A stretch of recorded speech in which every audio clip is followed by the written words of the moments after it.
wabarakatuh. Waalaikumsalam warahmatullahi wabarakatuh. Alhamdulillahirabbil alamin. Allahumma shalli wa sallim ala habibika Mustafa ka nabiyina Muhammadin wa ala alihi washabihi asma'in. Amma ba'du. Yang kita hormati Bapak Rektor UMN Dr. Fauzan MPD, Bapak Suparto, Bapak Haris, Bapak Stardi, dan Bapak Irwinto, juga Direktur Telkom Bapak Mungkas, teman-teman UMM dan semua yang mendengar yang kami hormati. Ini ngaji itu harus objektif itu jujur. Jadi bisa saja korbannya ayah saya, bisa rektornya, bisa semuanya, tapi korban dengan makna yang bagus.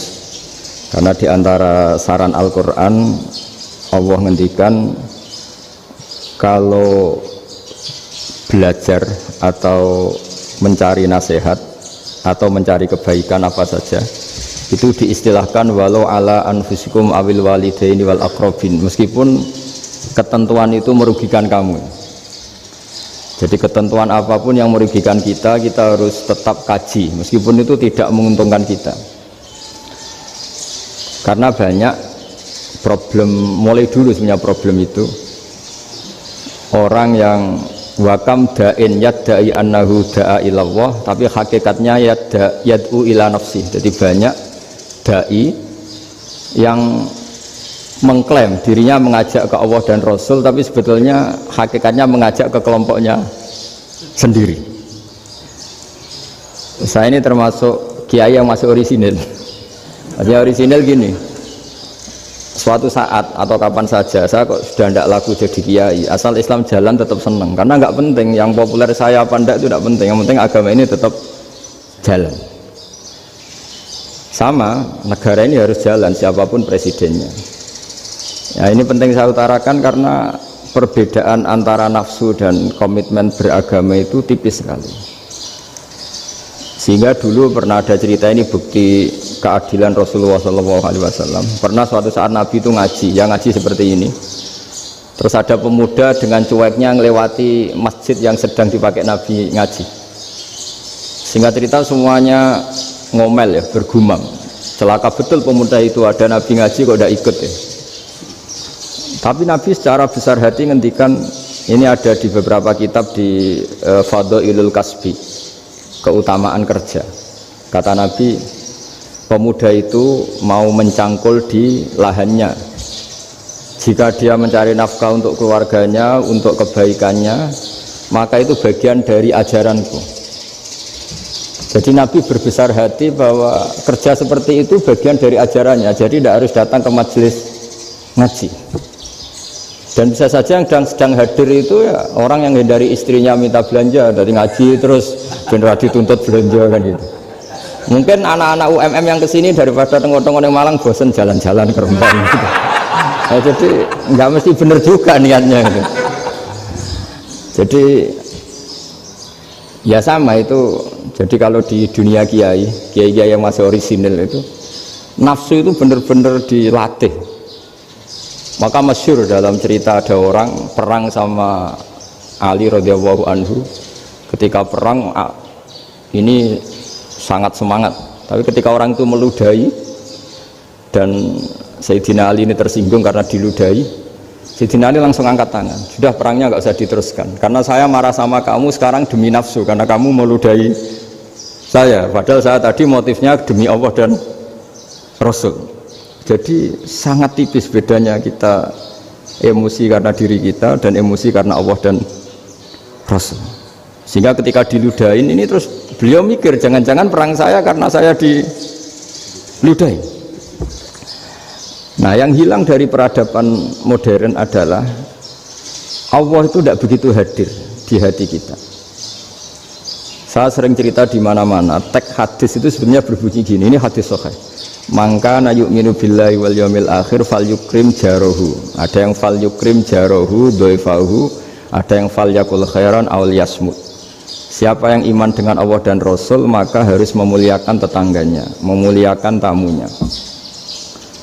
Dulu itu ada seorang ulama dipanggil anak muda, dibully terus sekarang. Wahai kiai, datang ke rumah saya. Datang kiai itu.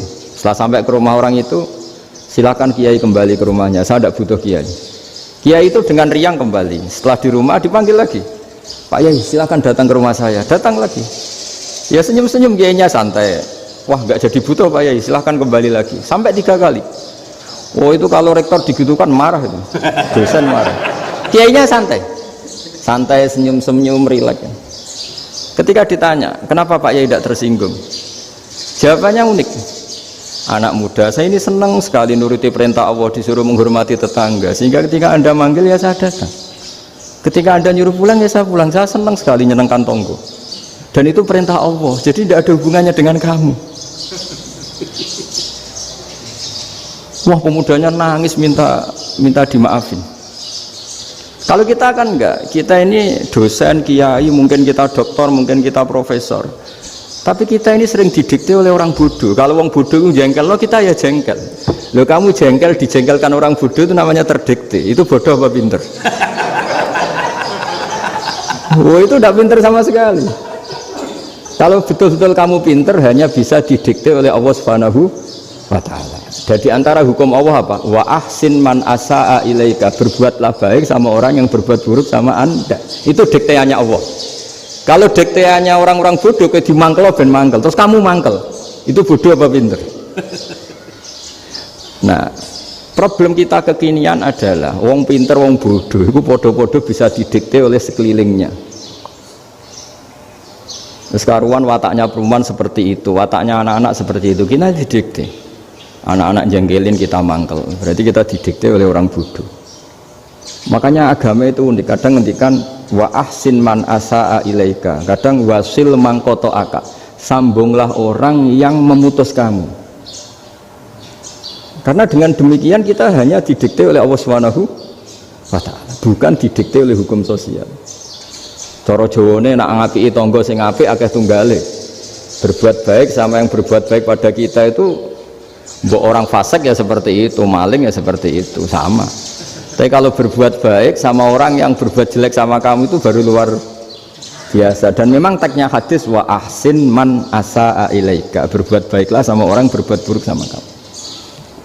Jadi nggak boleh orang didikte. Makanya ngaji di sini diantaranya saya akan cerita dalam sebuah hadis sahih, dalam hadis hasan yang diriwayatkan Imam Tirmidzi, ada kalimat dari Rasulullah SAW. Dawe Nabi, la takunu imma'atan taquluna in ahsanan nasu ahsanna wa in dzalamu dzalamna walakin watti'u anfusakum in ahsanan nasu an tuhsinu wa in asa'u alla tazlimu. Kamu jangan jadi orang yang mudah diombang-ambingkan oleh orang sekeliling kamu, yaitu kamu mengatakan jika orang baik ke saya akan baik, jika orang buruk ke saya juga akan membalas buruk. Itu namanya Anda didikte. Tapi berkomitmenlah kamu akan berbuat baik meskipun orang lain berbuat buruk. Nah sekarang logika sosialnya begini, kalau di Indonesia itu ada 1000 kiai, ada 1000 profesor yang ingin membenahi Indonesia, rata-rata orang awam itu semau gue, terus mereka mendikte kita, perilakunya agak simpatik, perilakunya jengkelin, terus 1000 profesor ini ikut jengkel, itu kira-kira jadi solusi apa goblok bareng? Sama 1000 kiai ini ikut jengkel, ini jadi solusi apa goblok bareng? Goblok bareng. Nah problem sekarang kita ini biasa didikte orang bodoh. Nah makanya ciri khas orang muslim itu kata Nabi, mangkana yu'minu billahi wal yaumil akhir, jadi baik tetangga karena perintahnya Allah dan Rasul. Pentingnya apa? Bedanya karena berbuat baik ini perintahnya Allah, mbok tonggo apik lah kita tetap apik karena perintahnya Allah dan Rasul. Begitu juga dengan hubungan dengan istri, dengan anak. Mbok bojomu lagi cerewet lah ya tetap apik. Karena dengan cara itu kita hanya tunduk kepada Allah dan Rasul. Tapi kalau kamu, istri saya kalau baik ya saya baik, kalau enggak ya enggak, berarti Anda didikte oleh perilakunya dia. Itu latihan, ya kalau dalam bahasa pondok, latihan jadi wali itu yang paling berat itu. Nabi itu kalau sama orang munafik itu sabarnya Masya Allah. Padahal Nabi perso kalau orang itu orang munafik. Karena dengan cara seperti itu, bahwa kebaikan Nabi pada seseorang itu atas perintahnya Allah dan Rasul, bukan atas nama servis. Kalau Nabi hanya baik kepada Abu Bakar, itu mungkin orang bilang, wis adune wong Abu Bakar baik sama Nabi. Tapi kalau Nabi baik sama orang munafik, Abdullah bin Ubay bin Salul, itu kalau nggak perintahnya Allah dan Rasul itu nggak bisa. Nah ini cobalah berlatih seperti itu sehingga kita tidak mudah didikte. Ya saya ulang lagi, nggak mudah apa? Didikte. Maka di antara kebaikan Allah dan Rasul adalah bahkan orang dolim saja diberi jatah rahmat. Makanya tadi seperti mukadimah yang dibaca Pak Haris tadi, agama ini rahmatan lil alamin. Orang yang dolim saja dapat jatah apa? Rahmat, apalagi yang soleh. Nah kemudian yang perlu dicatat, kenapa kita menjadi enjoy dengan Islam? Islam itu adalah agama yang tidak didikte oleh materi. Jadi kalau Anda ingin makan enak, mungkin kalau pikiran kebanyakan orang, anak-anak muda yang milenial, yang gaul, ingin makan enak ya makan yang disukai. Misalnya sate atau bakso Malang atau apalah. Kalau orang-orang yang jadi wali gak gitu cara berpikir. Ini yang masih orisinil. Ditanya, ini dunia baru kesulitan makanan, baru resesi. Cara makan enak gimana? Jawabannya lucu. Ya gampang, idamuhu alju. Idam itu lauk. Kalau kamu ingin makan lauknya paling enak apa? Alju. Kamu harus lapar banget. Sampai kalau puasa itu melihat tempe itu wah luar biasa. Tapi kalau kamu nggak puasa, air putih itu nggak menantang. Tapi kalau puasa, tempe air putih itu menarik dan Anda tetap lahap. Apa? Karena lauk terbaik adalah alju, yaitu lapar. Lah tapi kita ini enggak. Kita ini kayak orang bodoh. Kayak orang bodoh tadi, profesornya makan nyaman ya kalau sesuai selera. Nah itu kan sama dengan anak-anak ABG. Anak ABG itu makan lahap ya kalau yang disukai. Lalu bedanya apa ABG sama profesor? Kalau cara berpikir masih sama kan itu. Kiainya juga gitu. Kiai makan enak kalau yang disukai, kalau enggak ada. Lalu bedanya apa kiai sama orang awam? Orang awam juga gitu, makan lahap ya kalau yang disukai. Nah ternyata perilaku kita ini yang pintar sama yang bodoh sama mas. Kalau kamu ingin berkasta lebih baik, itu cara makan enak itu apa? Idamuhu al-ju'. Lauk terbaik adalah karena kita sangat lapar. Makanya masyhur dalam cerita-cerita tarikh sirah nabawiyah, Nabi diberi hadiah, beberapa hadiah. Di antaranya ada yang diterima, ada yang enggak. Termasuk yang dikembalikan itu dokter. Ada seorang raja memberi hadiah Nabi dokter Tobit. Itu sama Nabi dikembalikan karena dokter ini sudah lama kumpul Nabi itu gak pernah sakit. Akhirnya dokter ini putus asa, ini gak perlu diobatin. Ketika ditanya kenapa ya Rasulullah engkau gak pernah sakit, karena kita ini kaum, kita ini komunitas masyarakat yang tidak akan makan kecuali lapar, dan kalau sudah makan berhenti sebelum kenyang. Jadi sederhana sekali pengobatan zaman Nabi. Sebagian besar penyakit itu pasti disebabkan kita ceroboh dalam hal makan. Sudah ngerti kalau durian masalah, kalau makan durian enggak kehitung gitu lah. Apalagi kalau gratisan itu berapa banyak gitu. Pola tidur juga gitu kata Nabi, dan kita tidak tidur kalau tidak sangat ngantuk. Nah itu namanya orang-orang soleh yang sudah ada didikte materi. Kalau yang didikte materi kan bisa tidur nyenyak kalau kasurnya enak, AC gini-gini. Sebenarnya enggak, tidur enak itu ya kalau sangat ngantuk.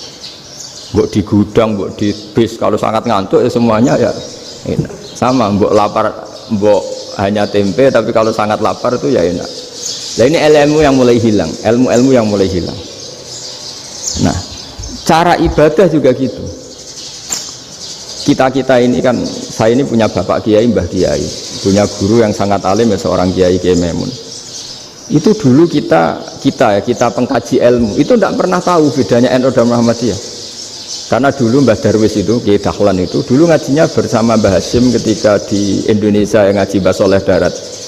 Mbah Soleh Darat itu dulu ngajinya sama buyut saya ke-6 namanya Mbah Soleh Asnawi di Kudus.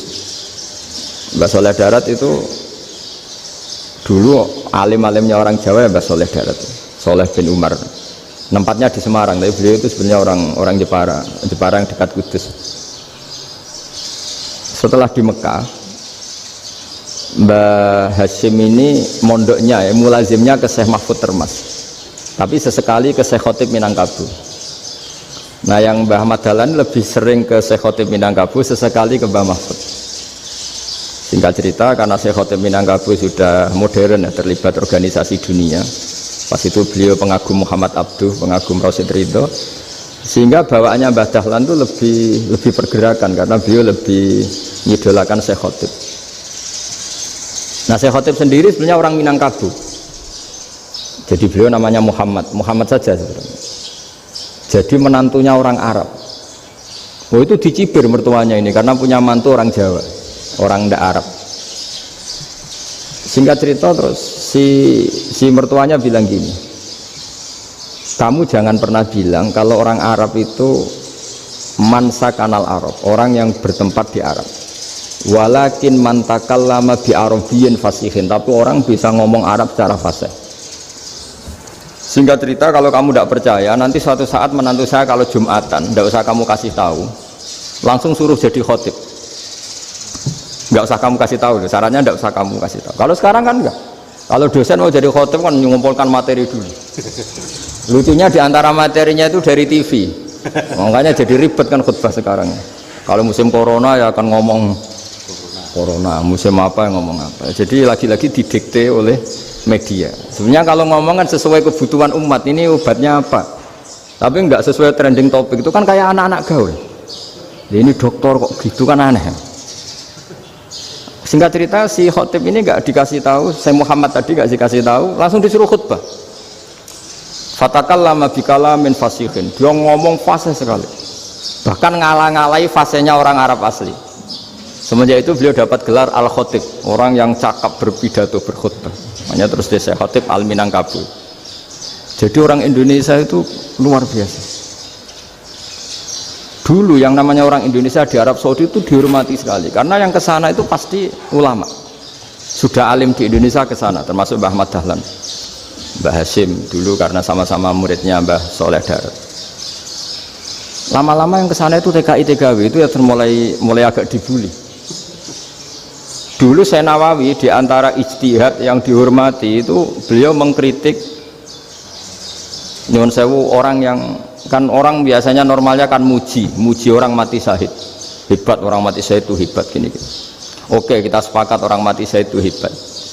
Tapi kata Imam Nawawi dengan syarat niatnya itu li'ila'i kalimatillah, dan itu bawaan takdir. Seorang lagi itu bawaan takdir, harus mati di medan perang. Tapi tidak boleh seseorang ini niat perang tapi niatnya supaya syahid. Karena kalau begitu berarti dia berniat supaya menjadi maktulal kafir, orang yang dibunuh orang kafir. Kedua, dengan dia mati berarti pasukan Islam berkurang. Berarti dia ingin pasukan berkurang, hanya ambisinya dia ingin langsung ke surga. Misalnya pasukan orang Islam itu 10, orang kafir 10. Kalau kamu ingin syahid berarti mati 1 kan, tinggal 9 kan. Nah kalau yang seperti itu 10 kan mati semua. Gara-gara ingin syahid akhirnya perangi rapati tenanan, benang mati, benang mlebu swarga. Kata Syekh Nawawi, ya enggak. Kalau kamu perang sama orang kafir ya niat menang. Dengan niat menang ini kamu ingin li'ila'i kalimatillah. Tapi kalau kamu ingin syahid berarti kamu menuruti keinginan nafsu kamu yang cepat masuk surga. Itu orang Arab kagumnya bukan main. Karena di mana-mana orang itu dinilai dari niatnya. Paham ini ya? Tapi perang loh ya, dalam kondisi perang, bukan teroris. Perang itu artinya orang kafir yang ingin bunuh kita, itu perang namanya apa? Perang. Dulu orang cerita syahid itu hanya pokoknya syahid itu hebat, pokoknya syahid itu hebat. Syahid di medan perang itu hebat, pokoknya syahid di medan perang hebat. Tapi ketika Syekh Nawawi memberi penjelasan ilmiah, jika kamu perang ingin cepat mati, ingin cepat syahid, artinya ini untuk pemenuhan diri kamu, karena kamu bayangkan langsung masuk surga. Kamu lupa bahwa dengan kamu dibunuh kekuatan Islam berkurang. Akhirnya beliau memberi penjelasan, syahid itu bagus, itu sebagai takdir. Hanya takdir itu kita perang yang ingin menang, tapi takdirnya mati. Jangan dibalik, oleh perang rapati tenanan benang mati nang mlebu. Itu yang pertama, termasuk ulama yang pertama memberi penjelasan itu Syekh Nawawi. Akhirnya melahirkan kekaguman yang luar biasa dengan tafsir Munirnya itu. Terus beliau itu orang yang rileks kalau menjelaskan ilmu. Ini juga guru-gurunya Mbah Hasyim, Mbah Guru sama Mbah Hasyim sama Mbah Ahmad Dahlan Syekh Nawawi. Jadi dulu yang alim di Arab itu ada Syekh Nawawi, ada Syekh Khotib Minangkabau, ada Syekh Bakir Jogja, ada Syekh Mahfud Termas. Itu Orang Indonesia banyak sekali yang alim. Bahkan diantaranya yang dikagumi Al-Azhar itu juga orang Indonesia, nama Syekh Abdul Manan, itu mbahnya Syekh Mahfud termasuk. Itu pertama ada duta besar Indonesia di Mesir, itu termasuk barokahnya Mbak Abdul Manan tadi, itu juga orang Indonesia. Jadi pemahaman ulama Indonesia itu khas, termasuk ketika memaknai apa? Syahid. Ketika memaknai apa? Syahid. Itu unik. Ketika Senawawi diuji dulu itu yang namanya ulama diuji dulu oleh 100 ulama. Jadi dulu ya ada kompetisi. Imam Bukhari diakui jadi ahli hadis itu diuji oleh mi'atu muhaddisin, 100 orang ahli hadis, sanad dibolak-balik, matanya dibolak-balik, tapi beliau tetap bisa mengembalikan proporsi sanad itu. Senawawi pernah diuji gini. Ayul afdol al ulama awe salatin. Keren mana ulama sama raja atau sama orang-orang kaya, sama penguasa? Ya keren ulama. Terus dibully sama orang. Tapi setahu saya banyak ulama yang antri di rumahnya raja, tapi saya tidak tahu melihat raja antri di rumahnya ulama. Kan kebanyakan kan mungkin ustadz atau kiai yang antri ngajukan proposal kan enggak. Nah, kalau raja kan enggak pati itu, malah enggak usah antri, kiainya sudah nyambut sebelum datang. Jawabannya lucu Senawawi itu, dan yang tanya itu langsung diem. Ya karena ulama itu tahu fungsinya uang, sehingga cara nyari sampai seperti itu. Sementara raja-raja itu tidak tahu fungsinya ilmu, makanya tidak pernah sowan ulama. Sehingga jadi ya dianggap enteng saja. Ulama kan tahu fungsinya uang, tahu untuk pondok, tahu masjid. Sementara raja tidak tahu fungsinya ilmu. Jadi itu khas Jawa ya. Khas Jawa, khas Indonesia. Apa-apa yang menurut orang banyak dengan tanda kutip itu buruk atau baik, itu orang Jawa menafsirkan tuh gampang saja. Sehingga semenjak itu Jawa itu dipandang betul. Saya punya kitab namanya Qadayal Haji wal Umrah. Itu terbitan Hayatul Ulya Arab Saudi, milik Wahabi. Itu diantara fatwa yang dipakai untuk solusi muskilatul haji, problem-problem haji kekinian. Itu fatwanya syekh-syekh yang dari Indonesia, termasuk Syekh Khotib Minangkabau, Syekh Nawawi Banten, Syekh Bakir Nur Jogja. Misalnya begini, dalam fatwa-fatwa yang menyulitkan kita ya, sampai sekarang jadi perdebatan. Ketika sofa dan marwah itu dengan batas tertentu, saya ulang lagi, dengan batas tertentu, mau tidak mau atas nama kebutuhan, itu kan butuh perluasan. Karena kalau naik turun itu mudah disepakati ulama.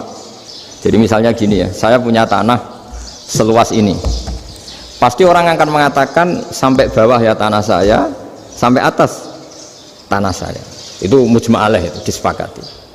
Sehingga Nabi ngendikan al-Ka'bah min tuhumil ardi ilas sama Ka'batun. Ka'bah sampai ujung bumi, sampai ke aras semuanya Ka'bah. Sehingga tidak ada perdebatan ulama ketika Masjid Haram di tingkat, kemudian yang di atas sholat, tetap dia menghadap Ka'bah. Tidak harus diluk melihat di bawah, enggak. Karena Ka'bah sampai langit. Sama, tanah Anda kamu tingkat sampai 10, enggak ada tetangga protes. Karena bawah sampai atas tanah Anda. Tapi kalau diperluas, tanah Anda kamu luaskan setengah meter saja atau 3 cm saja, iso geger mbek tonggo. Karena di mana-mana batas itu ya tadi, kalau atas bawah miliknya, kalau samping enggak. Pertanyaannya, perluasan Mina itu ke samping, perluasannya Matof yang Mas'ah itu juga ke samping. Geger kan ulama dunia. Bagaimana hukumnya Mina Jadid, Mina yang diperbarui atau Mina yang diperluas? Itu diantara rujukan baik yang membolehkan maupun yang menentang. Itu ya syekh-syekh Indonesia. Itu orisinal tuh. Saya punya kitab orisinal terbitan Hayatul Ulya, kira-kira ya kemenaknya Arab Saudi kalau di Indonesia itu. Itu yang dirujuk dawuh Syekh Nawawi, dawuh Syekh Khotib Minangkabau. Karena apa? Ada logika khas Jawa. Misalnya begini. Meskipun saya tidak perlu fatwa Mina Jadid sah apa enggak, memang jadi perkhilafan ulama. Misalnya kampung ini dinamai Mina. Pertanyaannya gini, tanah yang di samping ini bisa milik Anda apa enggak? Ya bisa Gus kalau dibeli atau dihibahkan. Berarti tanah di samping Anda menjadi milik Anda karena ada proses pengambil alian lewat beli maupun hibah. Nah masalahnya ini negara itu berhak menganeksasi atau memasukkan ini sebagai mina. Itu ulama Jawa kalau ditanya alasannya apa? Fa innal muttasila bis-sa' hukmu dzalika sa'. Karena yang gantet, yang mutasil itu bisa dihukumi seperti sesuatu itu. Jadi kalau ini mina, ya yang gantet mina ini ya bisa dikatakan mina. Beda dengan membuat mina, malang mina, wah itu tidak bisa, tidak mutasil kan. Itu enteng sekali ulama Jawa. Satu ya tentu karena kebutuhan, tapi asal masih al-muttasilu bihi, yang masih tanah yang masih mutasil dengan. Nah ketika perluasan mas'ah antara sofa dan marwah kan misalnya ini batas luasnya sofa, ini batas luasnya marwah. Lalu atas nama kebutuhan sofa marwah itu sampai sini, sampai agak meluas ke sini. Itu geger Arab Saudi. Wah ini gimana?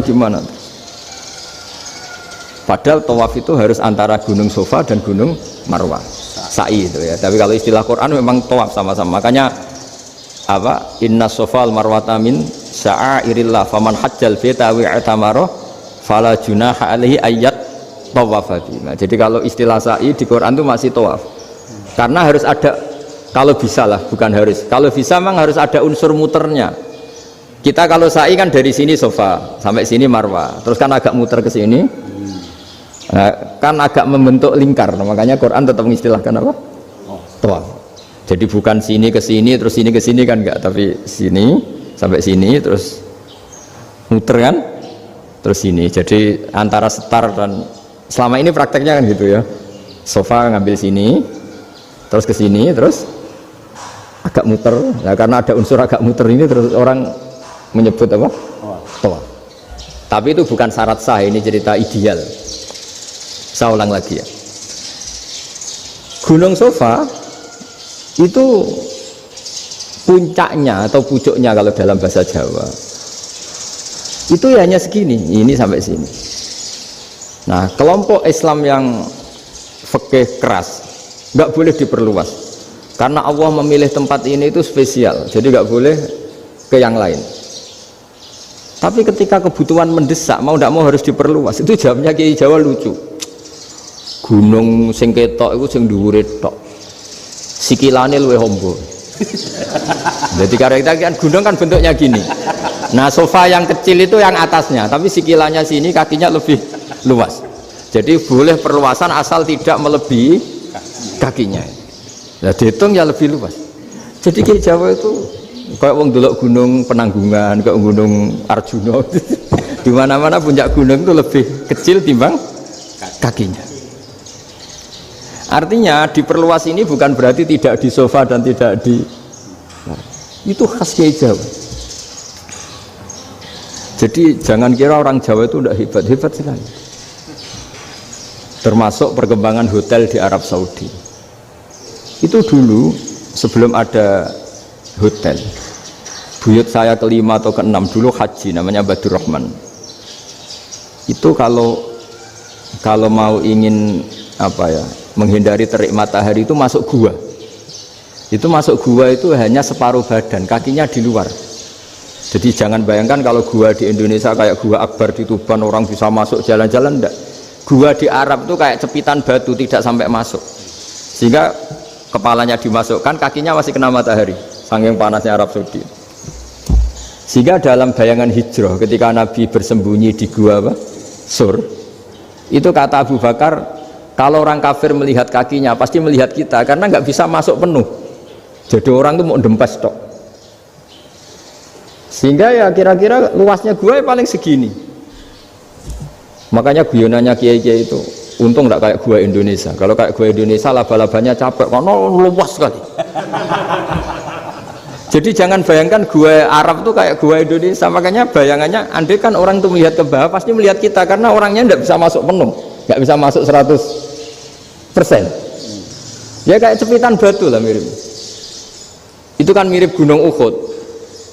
Gunung Uhud kata Rasulullah, nanti kalau kamu perang itu di atas, menang atau kalah di atas, musuh biar di bawah. Dengan di atas kamu bisa manah. Jangan bayangkan kayak Gunung Merapi, kayak Gunung Penanggungan. Lah kalau Gunung Penanggungan mana ke bawah yang leyang kan? Jadi gunung di Arab itu kayak bukit. Ya sampean pernah kan ke Uhud itu ya sama ini aja tinggi ini kan? Nah ini yang mulai ada mis. Makanya nerjemah itu susah di Indonesia. Karena jabal itu udah harus tinggi. Kalau tinggi nggak bisa mana dari atas ke bawah kan nggak ngefek kan? Sampai kalau ke Uhud gunungnya kan pendek sekali sehingga yang mana dari atas ke bawah ya kalau kena musuh ya celaka karena memang dekat. Ya kalau gunung Indonesia mana dari atas ke bawah yang leyang nggak ngefek. Nah itu susahnya nerjemah bahasa Arab ke kita. Jadi apa ya? Transkrip itu nggak gampang karena ada pengertian yang beda. Kita kalau bilang gunung itu tinggi sekali. Sampai banyak mahasiswa tersesat ya saking tingginya. Kalau orang naik Uhud nggak akan tersesat, wong ketok dari bawah itu. Nah ini pentingnya ngaji ya. Jadi akhirnya ulama-ulama Indonesia itu dipakai rujukan. Jadi mulai Mbah Hasyim, Mbah Ahmad Dahlan sampai era buyut-buyut itu masih orang alim. Lama-lama yang di Indonesia ini orang-orang yang bodoh. Sehingga orang Jawa kalau ke sana dibully, ya Jawa tak kuluh kaya. Orang Jawa itu penggaweannya itu mangan ulo, makan ular. Karena belut itu kalau di kamus itu persis ular. Dulu itu kan kamus tidak full color. Gara-gara gak full color, gambar belut sama ular itu sama. Belut itu belut sama ular kalau nggak full color gambarnya sama apa enggak? Sama. Terus orang Jawa itu kan masih banyak yang makan bajing itu apa? Ketupai itu. Bajing kalau digambar tidak full color sama dengan tikus. Gambar yang tidak warna hitam putih. Sehingga kita ini dibully pemakan tikus dan pemakan ular. Karena belut itu persis ular kalau digambar yang tidak full color. Sampai datang Syekhona Khalil, datang ulama ngarang kitab ya judulnya Al-Belut karena nggak terima bangsanya dinyek makan apa? Ular. Terus dikarang wal belut hayawanun bakhriyun, terus ya isu fi kadza wa kadza, itu beda dengan al-hayyah, itu diterangkan mulai bisa nerima. Terus sistem hotel juga gitu. Sampai tanyakan dalam sejarah dulu orang Sedayu ada namanya Syekh Mukhtar. Syekh Mukhtar bukan bikin rumah besar yang siapapun orang Indonesia haji itu nempat di sana. Nah ini yang menginspirasi akhirnya ada hotel. Dulu Syekh Mukhtar hanya menyediakan untuk hujat-hujat Indonesia. Lama-lama jadi hotel. Nggak mau saya mau cerita. Kata Mbah Mun sering cerita. Kenapa wa ma arsalnaka illa rahmatan lil alamin, kata Mbah Mun, Allah itu pasti bikin ulama yang tidak produk Arab itu pasti ada. Kalau orang Arab jadi ulama wajar, bahasanya Arab, domisilinya di Arab. Tapi Allah akan selalu bikin ulama yang tidak bangsa Arab. Imam Ghazali itu Tus itu Persia. Imam Bukhari itu kira-kira kalau sekarang ikut Uzbek. Ya, Imam Bukhari itu kalau negara sekarang ikut mana? Uzbek. Kenapa demikian kata Mbah Mun? Karena Allah sudah ngendikan wama arsalnaka illa kafatal linnas. Manusia semua ini kena khitabnya Islam. Kalau tidak ada ulama yang dari berbagai negara, kesannya Islam itu hanya milik orang Arab Saudi. Makanya Allah selalu bikin ulama-ulama yang bahkan tidak Arab. Termasuk Imamul Muhaddisin, yaitu Imam Bukhari, itu orang Uzbek, orang Rusia lah kalau sekarang, ikut Uni Soviet dulu. Imam Ghazali itu orang Persia. Syekh Nawawi itu orang Banten. Karena Allah ingin memaklumatkan bahwa Islam ini untuk semua, sehingga orang yang tidak Arab pun bisa belajar Islam, yang alimnya itu nggak kalah sama orang apa? Arab. Makanya ini PR ya. Kalau Gus Dah Ploso nanti ngendikan suatu saat orang belajar Islam itu bahkan orang Arab pun bisa belajar ke Indonesia. Kalau orang Indonesia bisa alim betul kayak dulu. Sekarang banyak liga antar ulama. Itu orang Indonesia pasti masuk. Ulama-ulama top dunia itu pasti orang Indonesia banyak yang masuk. Karena tadi ketika orang Indonesia baca kitab, itu orang Arab itu kagum, kok bisa tidak bahasanya baca secara benar. Bukan sekedar bisa baca, baca secara benar. Karena memang dilatih sedemikian rupa di pondok-pondok. Makanya kita semua lah yang alim di Indonesia itu kemana-mana ya pasti alim. Dulu putra Mbah Mun namanya Gus Zofur itu tahun pertama ya sudah the best di tahun pertama. Kalau tahun pertama the bestnya ilmunya bawaan dari sarang, dari keluarganya. Gus Najib mondok di Said Muhammad tahun pertama sudah dipuji sebagai yang teralim karena ya sanggup. Kalau dipujinya tahun ketiga, tahun keempat kan mungkin dapat dari sana. Ini tahun pertama. Saya ulang lagi tahun pertama. Karena pengajaran di Indonesia itu luar biasa di pondok-pondok ini. Makanya kalau dalam anekdot pondok itu cerita-cerita lucu itu. Ada orang Jakarta ngaji, setelah di kelas itu pelengahan terus. Melihat jendela, lihat pintu terus. Lama-lama gurunya marah. Kamu diajarin kok ndak punya sopan, melihat pintu terus gak memperhatikan guru ya. Anak Betawinya jawabnya lucu. Habis Pak Guru bohong ya. Kenapa ya? Kamu Pak Guru bilang Ja'a Zaidun, Zaid datang. Tak lihat gak ada yang datang. Setelah itu contoh nasab kan ro'a itu Zaidan. Saya melihat Zaid, saya gak melihat Zaid. Terus contoh ketiga yang jer kan maror tuh Zaidin. Saya berjalan ketemu Zaid. Pak Guru diam di situ gak jalan-jalan. Jadi saking detailnya Indonesia dia cari. Kalau rofa Ja'a Zaidun, kalau nasab ro'a itu Zaidan, kalau jar marortu bizaidin. Nah si murid Betawi ini karena pertama sekolah ngiranya gurunya itu cerita Zaid datang, makanya dia lihat pintu terus, mana katanya datang kok tidak datang-datang. Nah dengan latihan seperti itu kemungkinan orang Indonesia salah itu kecil karena memang dilatih betul. Saya ulang lagi karena memang dilatih betul. Sehingga ketika orang Indonesia ini yang cerita seorang wartawan, ini kisah nyata. Kalau ini tidak anekdot, kisah nyata. Ada wartawan internasional meliput Ramlah itu di Gaza, di Palestina. Wartawan Indonesia ini hanya bisa bahasa Inggris. Dijak ngomong bahasa Arab. Terus dia bilang saya tidak bisa. Saya tidak bisa. Saya bisanya ngomong Inggris. Tapi apa yang terjadi setelah sholat? Si Indonesia ini jadi imam pakai sholat jariyah lagi. Baca bismillah benar, bismillahi jar karena mudhof ilaih.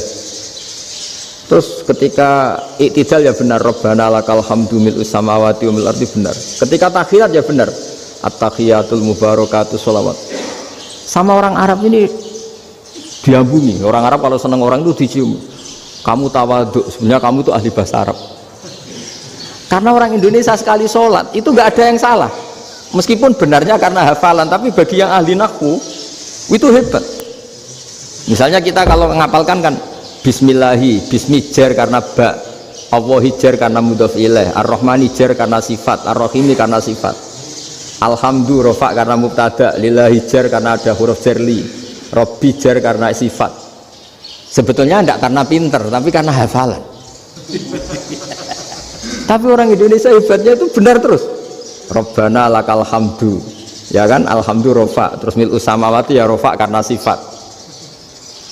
Sehingga terus orang Indonesia kalau sholat di Timur Tengah itu dipuji karena makhrajnya ya benar, rofa nasabnya juga benar. Nah itu di negara lain tidak ada yang kayak Indonesia. Orang Cina itu sering bikin marah orang-orang Arab karena kalau dongo itu nggak fasih kayak orang Indonesia. Orang Indonesia kalau dongo ya Allahumma tohir qalbi. Orang Cina ini yang jadi guyon di Arab, Allahumma tahir kalbi gitu. Itu kan bedanya jauh. Itu orang Arab pertama membiarin, lama-lama kalbun entak gitu, maksudnya asu-asumu gitu. Karena dia bilangnya qaf itu kaf. Jadi kalau Allahumma do Allah tohir, kalau aturi nyucekno panjenengan kalbi ing asu ingsun kan. Tapi kalau qalbi itu ati ingsun, tapi kalau kalbi anjing ingsun. Bedanya qaf sama kaf. Ada orang ya kalbun entak, asu-asumu maksudnya kan. Tapi padahal orang Cina itu paling dilihat teksnya ya pakai qaf. Orang Indonesia enggak, mulai kecil dilatih sak fase-fase. Sampai ya sulit betul latihan Fatihah itu. Kalau di Kudus malah sampai 3 bulan Fatihah itu. Sampai at-tahiyyatu, kurang lagi, kurang bersih. At-tahiyyat sampai gitu. Sampai ada cerita itu orang dipanggil maftuhin itu enggak melengak, harus maftuhin. Baru melengak. Tapi barokahnya itu orang Indonesia kalau dongo memang benar-benar Allahumma tahhir qalbi. Ya Allah sucikan hati kami, bukan tahhir kalbi. Karena sekali jadi kaf itu maknanya anjing saya, ya Allah sucikan anjing. Jadi ini orang Indonesia. Jadi kata Mbah Mun, dawuh Mbah Mun, illaka fatal linnas, bahwa agama ini milik semuanya. Itu diantara bukti Allah menghendaki atau mendesain Islam seperti ini, orang yang belajar di Indonesia itu pengetahuannya Islam, pengetahuannya tentang Islam itu tidak kalah sama yang belajar di Al-Azhar, sama yang belajar di Arab Saudi. Makanya ini PR-nya UMM, PR-nya IAIN, PR-nya UIN. Bisa enggak sealim mereka dalam bahasa Arab? Nah, bahasa Arabnya mau man anta, ana zaidun. Jangan sampai, karena kita di sana ini kadang dibully. Orang Arab itu kalau bully kita, sampai tak kasih cerita. Itu ngawurnya Masya Allah. Kata dia, ada anak orang Indonesia haji. Si anaknya orang Indonesia yang dijotos sama anaknya orang Arab. Dijotos, dipukul. Singkat cerita terus si orang Indonesia nggak terima, anaknya yang orang Arab dipukul. Yang balas bapaknya. Orang Arab tanya, lima ada dorobta ibni, kenapa kamu mukul anak saya? Itu orang Indonesia bahasa, wah aku biasa. Jadi hanya bilang gitu. Artinya anak saya dihada ya maka tak ada. Bahasa Arabnya gitu. Anak saya dipukul maka saya balas mukul. Itu orang Arab mantuk-mantuk, oh gitu. Paham? Suatu saat ada orang Indonesia itu sama orang Arab itu dilus-lus itu ya digini-giniin. Karena dia latihan bahasa Indonesia, latihan bahasa Arabnya itu masih mufrodat. Jadi kalau mengartikan yadun itu tangan, saro itu jalan. Jadi kalau jalan ya saro-saro. Roksun itu kepala. Ana itu ingsun. Jadi karena dia nggak ngerti penggunaannya. Itu bahasa Arabnya itu yadun anta, jadi bukan yaduka tapi yadun anta, berarti tangan kamu. Saro-saro itu jalan-jalan ala roksi anak yang atas sirah ingsun. Jadi mestinya yang benar kan yaduka saro ala roksi atau gitu. Tapi enggak dipotong-potong, yadun tangan kan, anta kamu, berarti tangan kamu. Saro-saro jalan-jalan. Roksun itu sirah, anak ingsun, jadi di atas kepala saya. Orang Arab tertawa-tawa, tapi paham maksudnya seperti. Jadi kita ini dibully di Arab itu Masya Allah. Jadi akhirnya lahirlah ulama-ulama tadi yang saya sebut tadi. Bahkan pernah lama sekali ulama Indonesia itu jadi master di Arab Saudi, yaitu Senawi Banten. Itu kalau orang sana bilang itu Sayyidu Ulama Il-Hijaz, top-topnya ulama Mekah Madinah, padahal beliau orang Indonesia dan dimakamkan di Ma'la itu dekat makamnya Sayyidah Khadijah karena sangat dihormati. Nah, diantara sebab dihormati adalah ketika orang memahami syahid, maknanya pokoknya maktulal kafir. Syahid itu adalah orang yang kalau perang itu mati di medan perang. Itu Imam Nawawi merinci secara detail. Kalau dia perang supaya tujuannya mati syahid cepat ke surga, berarti dia nuruti hadzun nafsi, ingin cepat ke surga. Tapi dia lupa bahwa dia dengan terbunuh pasukan Islam berkurang kekuatannya. Maka syarat perang yang benar adalah ya ingin menang. Di mana-mana perang ya lillahi kalimatillah, supaya kalimat Allah itu menang, jangan ingin kalah. Soal dia mati takdir, tapi jangan ingin mati. Wah, itu terus dikagumi. Ternyata memang, oh iya ya, kalau pasukan Islam 10, kafir 10, kita ingin syahid, berarti ya kalau orang ingin syahid kan terus mungkin perangnya ada hati-hati, main ngawur saja terus kalah mati. Sudah apa kalon satu kan, terkurangi satu kan. Nah kalau semuanya 10 punya niat gitu, nah itu Senawawi. Senawawi itu orang yang begitu gampang nerangkan Quran. Bahkan ketika orang Arab kesulitan ngartikan famathaluhu kamathalil kalbi intahmil alaihi yalhas atau tatrubuna yalhas. Orang tomak itu ibarat kayak anjing. Anjing itu kamu kasih makan ya tetap melet, menjulur-julurkan lidahnya, kamu ndak ya ndak. Imam Nawawi ditanya, "Ma wajhusibi?" Lalu wajah tasbihnya di mana? Beliau menjawab, "Fit tomak." Jadi anjing punya dua sifat yang berlawanan. Di bab ilmu dipuji, nggak ada hewan yang mudah menerima ilmu kayak apa? Anjing. Sehingga Quran mengistilahkan wa ma 'allamtum minal jawarihi mukallibin. Hewan yang mudah diajari itu oleh Quran dibahasakan sudah menganjing. Karena anjing adalah hewan yang paling mudah apa? Diajarin. Itu diakui oleh Quran wa ma 'allamtum minal jawarihi mukallibin. Tapi dia punya sifat yang sangat buruk sekali, yaitu nggak pernah puas. Makanya ketika Bal'am bin Ba'ura, ada tokoh yang kedonyan ya, itu kalau diistilahkan Quran walakinnahu akhlada ilal ardi wattaba'a hawa famathaluhu kamathalil kalbi in tahmil 'alaihi yalhas aw tatrukhu yalhas. Jadi anjing punya dua sifat yang berlawanan. Di bab ilmu dipuji karena paling mudah diajarin. Itu saya pernah ke Malaysia, diceritain sama polisi Malaysia. Anjing itu saking cerdasnya itu bisa deteksi CD palsu sama CD bajakan, asli sama bajakan. Itu kan gak kebayang. Kalau narkoba mungkin masih ada bau khusus ya, atau mesiu atau bom masih ada bau khusus. Ini enggak. Anjing itu dilatih ngecek CD yang asli sama yang palsu. Wah itu kebablas itu pinternya itu. Itu harganya itu 1 miliar lebih, paling mahal. Jadi mungkin bisa deteksi ini dosen betul apa abal-abal itu bisa. Itu kiai betul apa kiai pesanan itu mungkin bisa. Itu saya punya kitab namanya Al-Hayawanul Kubro. Itu cerita prestasi-prestasi hewan. Itu yang berkuras-kuras sampai berjilid-jilid. Itu ya cerita anjing. Tidak ada hewan sebaik anjing. Di bab itu ya, di bab sampai ya tadi. Ada anjing yang sangat loyal sama majikannya. Loyalnya Masya Allah, sopannya Masya Allah. Anjing itu mbok lama berbakti sama sampean, nggak mau tidur di ruang tidurnya sampean, dia tetap tidur di luar. Corong Jawa nggak ngelama. Suatu saat si raja ini minum, wisata minum. Pas mau minum diterjang sama anjingnya sampai tumpah. Kecewanya raja ini itu karena selama ini anjingnya sopan sekali.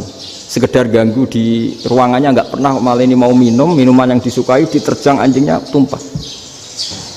Marah kan anjingnya di mana? Ternyata apa? Minuman itu anjing ini tahu kalau minuman itu beracun, diracuni oleh musuhnya. Itu saking hebatnya anjing sampai ketika ngawal rajanya itu tidak sekedar ada penjahat atau maling, bahkan trik-trik kayak minumannya diracun oleh orang lain itu anjingnya tahu. Sehingga pas mau diminum diterjang sampai terus supaya nggak keminum. Makanya Quran istilahkan anjing itu apa? Wa ma 'allamtum minal jawarihi mukallibin. Hewan piaraan yang kamu ajarin nanti sampai sepinter anjing. Makanya Ashabul Kahfi itu ketika ngajak anjing tadi, beliau tidur, anjing itu tidurnya bil wasit, wakal buhum basitun dzira'aihi bil wasit. Jadi dia tidur dalam posisi siaga. Loh coba anjing itu nggak pernah sekolah, karena dia posisi menjaga, tidurnya itu kayak siaga gini, bukan ngorok semadep ke atas terlentang, itu enggak. Andai kan dia tidur terlentang itu kan yang mau mengganggu kan, wah sunai turwa, itu enggak. Dia tidur posisi siaga, makanya disebut lawit tolak ta'alaihim lawalaita minhum firoron. Kalau kamu melihat anjing itu pasti lari, karena dia posisi siap merekam. Jadi tidur tapi posisi siap merekam. Jadi matanya tetap terbelalak kayak siaga. Padahal itu nggak diperintah, ya dia memang punya nalar untuk itu. Ini disebut wa ma 'allamtum minal jawarihi mukallibin. Dan dalam teori modern juga gitu. Tapi dalam hukum Islam yang dianut mazhab Syafi'i itu anjing tetap najis. Ya sudah najis ya najis, tapi ada mazhab lain yang mengatakan tidak najis. Tapi tidak usah ngurmat anjing, geger nanti kalau rektor kampus punya anjing. Tapi ilmu itu bagus untuk kelangenan kadang. Andai kan tidak ada mazhab Malik, maka kita kesulitan menceritakan Ashabul Kahfi yang hewan piaraannya itu anjing. Tapi misalnya anjing disucikan, Kita juga nanti susah menjelaskan hadis Nabi malaikat itu tidak masuk rumah yang di situ ada apa? Anjing. Maka ilmu itu, makanya kata Imam Sa'roni, sebagian ilmu itu memang kelangenan, tapi nggak boleh jadi praktek. Tapi harus ada. Misalnya begini, contoh paling gampang. Api dalam mazhab Syafi'i kan alat pensuci hanya dua, air dan tanah. Ya saya ulang lagi, air dan tanah, yaitu tanah untuk mensucikan najis anjing. Imam Abu Hanifah menambahkan api. Mazhab Syafi'i itu agak kesulitan ketika ada batu bata dibikin dari tanah-tanah yang bercampur kotoran. Mazhab Syafi'i akan kesulitan karena di situ ada najis yang jadi materinya bata. Hukumnya gimana kalau nanti dipakai masjid? Tapi barokahnya ada beberapa mazhab. Abu Hanifah mengatakan dan api. Jadi apa tadi, air, tanah, api. Alasannya masuk akal. Ketika usatul mukminin, orang-orang mukmin yang ahli maksiat itu sebelum masuk surga, kalau dia dosanya banyak itu dibakar dulu supaya suci. Emas itu untuk memisahkan dengan materi lain juga harus dibakar. Berarti api termasuk alat. Artinya gini, batu bata yang materinya dari tadi najis sekalipun ini menjadi suci karena ngalami pembakaran. Tapi kata Imam Sa'roni, ilmu ini hanya sebagai ilmu. Jangan sampai kalau kamu mau wudhu gak ada air terus membakar diri lah, ini ribet kan. Jadi ilmu itu sebagian memang untuk kelangenan. Karena kita butuh. Andai kan tidak ada mazhab Abu Hanifah, maka kita akan kesulitan pakai bata. Yang kita tahu cara bikinnya kadang di tempat yang kotor, di tempat yang najis. Tapi karena ini ngalami dibakar, maka hukumnya suci menurut mazhab Abu Hanifah. Dan itu sering ulama itu sampai apa? Saya punya kitab fikih namanya Fardul Masail. Pengandaian ada masalah. Jadi masalah itu belum terjadi tapi diandaikan. Misalnya kayak di Texas. Bumi itu bulat bola. Texas itu kalau dibor itu pas Ka'bah. Lalu kiblatnya di mana?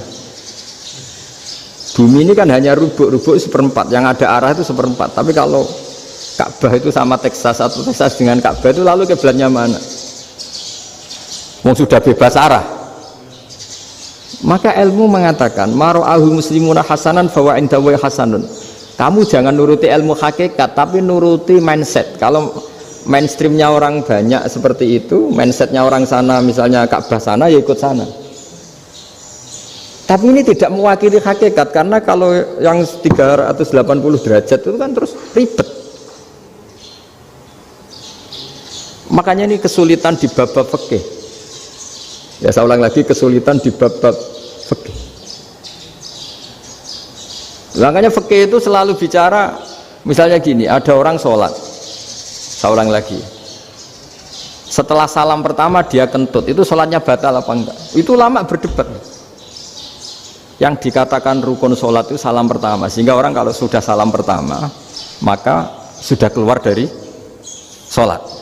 Maka kalau kentut gak apa-apa, wong yang keluar dari sholat itu salam pertama.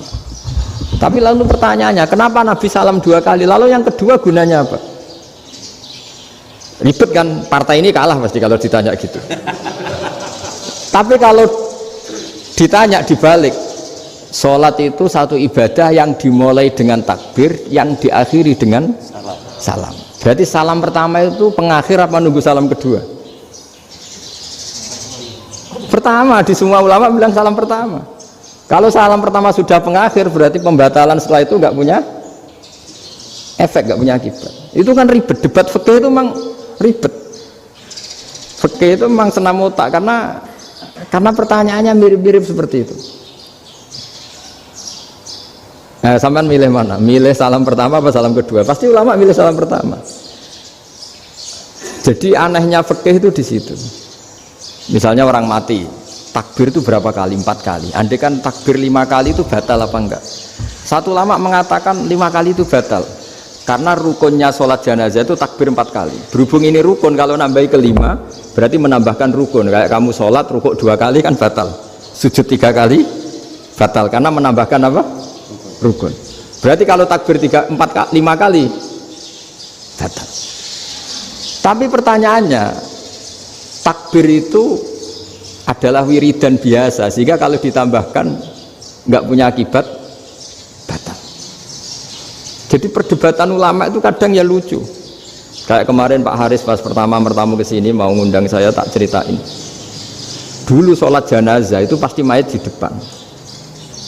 Karena lazimnya sholat jenazah itu mayat di depan. Tapi mulai dulu lama sudah berpendapat, andai kan jenazahnya di belakang pun tetap sah. Fa'innal jenazah laisat bi imamin. Karena jenazah itu tidak imam. Kenapa harus di depan? Oh, tidak imam kok harus di depan. Itu mulai dulu. Sehingga ketika Arab Saudi pernah mengalami tragedi, ada orang yang dibungkus kayak mayit, ternyata senjata. Setelah di dekat Ka'bah dipakai. Dulu tragedi tahun berapa itu? Pokoknya pernah ada tragedi itu. Semenjak itu Arab Saudi kalau ada orang mati tetap di kamar mayit, terus ada sholat jenazah. Padahal mayitnya di belakang yang jamaah. Jadi meskipun kita tidak akan bikin ajaran baru jenazah di belakang, ya tidak keren, kasihan kan. Tetap biasanya di depan ya di depan. Tapi meskipun jenazah ini di depan, kita tetap berpendapat andai kan di belakang tetap sah, tapi nggak usah dipraktekkan. Nah, pentingnya ilmu ini begini. Saya misalnya di Rembang, boleh nggak nyolati ghaib jenazah yang di Surabaya? Boleh kan? Padahal yang kita solati di belakang. Jadi ilmu itu penting. Cocok tidak cocok, nama ilmu itu penting. Terus ada gini lagi pertanyaan di fikih. Memang saya sengaja akan ngaji fikih. Kalau ngaji intelektualitas orang Muhammadiyah juara lah. Tapi ini ngaji fikih. Ada orang sarongnya itu pas sampai lutut. Kalau berdiri lututnya tertutup. Tapi nanti kalau ruko agak jengking lututnya terbuka. Itu batalnya nunggu ruko apa mulai takbir sudah batal? Padahal pasti nanti batal kalau ruko ini. Itu ada ulama yang mengatakan, ya batalnya nunggu ruko. Bagaimanapun terjadinya pembatalan waktu ruko. Ada ulama mengatakan yang enggak mulai awal sudah tidak sah itu, karena pasti ngalami batal. Nah, pertanyaan-pertanyaan seperti itu penting karena lalu Allah menilai apa? Ya nilai niatnya. Misalnya gini, kalau contoh itu mungkin Anda tidak tertarik, tapi contoh begini. Kita mau operasi jam 10 siang. Kita tahu kalau nanti 10 siang akan divonis medis harus makan karena mau berobat. Malamnya itu kalau kamu orang soleh, bayangkan kamu orang soleh. Kalau tidak orang soleh kan tidak punya komitmen. Kamu milih niat puasa, apa enggak jam 10 mesti mokak menisan raposo. Kamu orang soleh. Kalau kamu orang soleh pasti milih puasa karena ini Ramadan. Meskipun nanti jam 10 pasti disuruh batal sama dokter. Setidaknya kita berpikir gini, nak mati jam itu paling enggak ditulis saya sebagai orang yang puasa. Jadi perasaannya orang soleh itu beda. Kalau orang kok sampean barang menisan raposo kok ya mesti. Sampean tidak pernah berpikir bahwa puasa mulai fajar sampai jam 10 itu luar biasa. Bisa saja kita mati jam 7, bisa saja mati jam 6. Kan ditulis Allah sebagai orang yang berkomitmen terhadap puasa. Terus ada kemungkinan kecil, udahlah jam 10 itu dokternya sakit atau nggak jadi ke sana. Berarti kamu kan nggak jadi bokok. Kan ya mungkin juga. Sama yang tadi, delala sebelum ruko ono wong sing nyarongi sampean. Sehingga sholatnya normal. Kamu tidak menemukan pakaian yang pas, jebule pas setelah ruko, mau ruko, ono wong wah sholatnya kira bener disarongi. Itu agama. Jadi agama itu dimulai dari mana coba? Dimulai dari niat, dari komitmen. Nah sekarang kelirunya kenapa ada garis keras? Agama itu dimulai dari keinginan ideal. Itu yang mulai itu ada orang-orang garis keras. Agama ini enggak, agama ini dimulai dari niat. Sampai ada kaidah agama la yudroku kulluh la yudroku kulluh. Kalau tidak bisa ideal jangan ditinggalkan sama sekali. Tapi orang enggak, sekarang bayangkan Islam itu ideal. Pemimpinnya ya soleh, masyarakatnya soleh, enggak ada maksiat, enggak ada apa. Nan apa ilmu? Kalau secara ilmu mulai dulu ya ada orang dolim, ada orang soleh. Nabi kurang baiknya. Di angkatan itu ya ada orang munafik. Sehingga ulama itu sudah berpendapat ideal itu piye? Zaman Nabi saja ada orang apa? Munafik.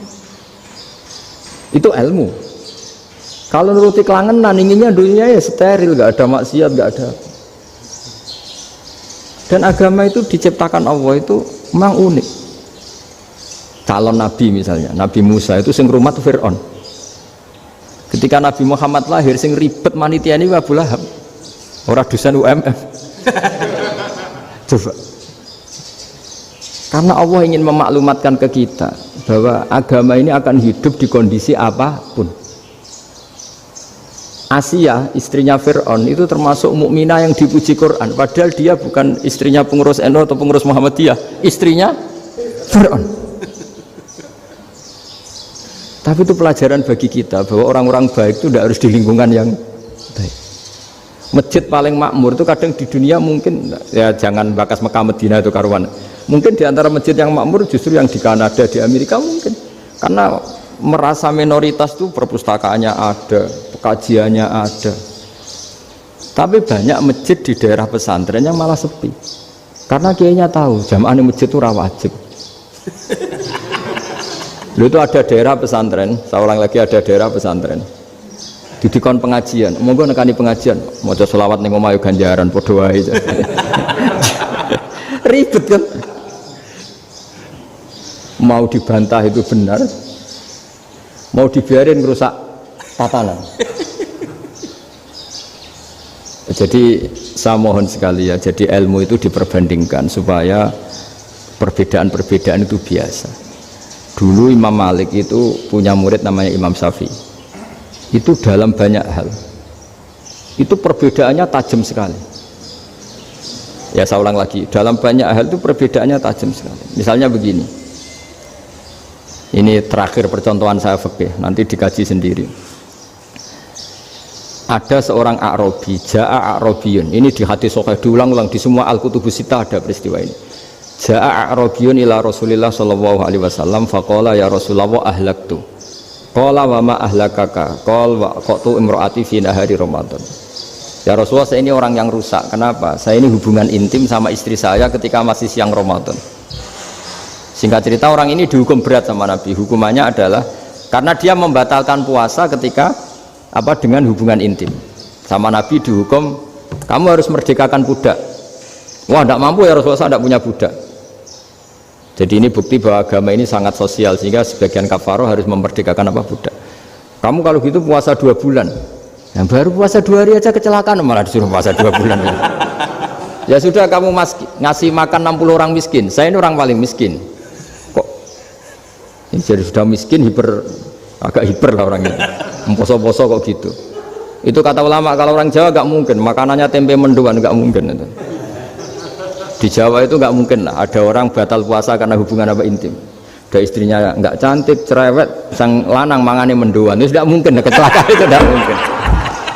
Tidak mungkin itu. Tapi kalau Arab mungkin karena makanannya daging. Singkat cerita, terus pertanyaannya gini, kalau batal biasa itu kan bayarnya puasa 1 hari. Kalau batal, tapi kalau batal pakai hubungan intim, pakai jima kalau dalam bahasa fikih itu kafarohnya berat, yaitu merdekakan budak atau puasa 2 bulan berturut-turut. Pertanyaannya gini, jima istri itu boleh loh tidak zina? Seorang jima istri itu boleh loh tidak zina, itu kan hukumannya berat. Nah terus Imam Malik berpikir kalau gitu tidak harus jima dong, poso-poso ora ana uzur ora ana apa terus nyate esuk mangan bakso tanpa ada alasan syar'i. Hukumnya harus sama dong, karena jima hukumnya boleh, berarti semua iftar, semua pembatalan puasa yang tidak ada udzur syara' maka hukumnya sama, yaitu sanksinya sama.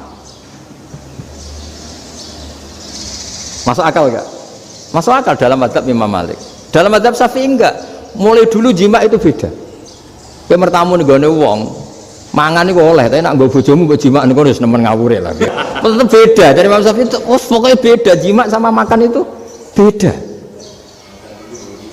Lah ya, terus setelah itu terus ada pertanyaan, bagaimana kalau makan dulu baru jima? Ribet kan? Makanya itu sampai dibabkan Kitabul Khilafil Fiqhi, bab merekayasa fikih.